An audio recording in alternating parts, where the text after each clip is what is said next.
Jésus a appelé ses disciples à porter la croix,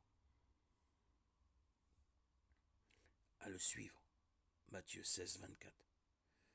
Cette notion a en grande partie perdu son sens originel aujourd'hui.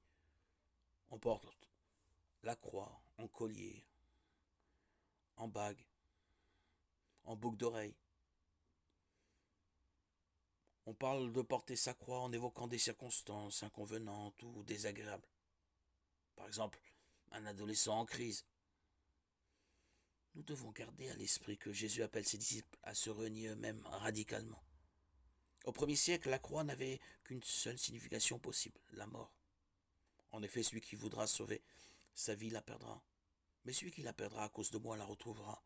Matthieu 16, 25. L'Épître aux Galates reprend ce thème de la mise à mort de notre propre nature pécheresse et de la résurrection pour une nouvelle vie en Christ. J'ai été crucifié avec Christ, ce n'est plus moi qui vis, c'est Christ qui vit en moi. Et ce que je vis maintenant dans mon corps, je le vis dans la foi au Fils de Dieu qui m'a aimé et qui s'est donné lui-même pour moi.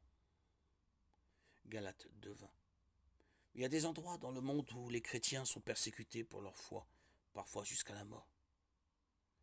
Ces croyants savent ce que cela implique de porter sa croix et de suivre Jésus. Ceux qui ne subissent pas une telle persécution doivent eux aussi demeurer fidèles à Christ. Même si nous ne sommes pas appelés au sacrifice ultime, nous devons demeurer fidèles par amour pour celui qui nous a sauvés et a donné sa vie pour nous.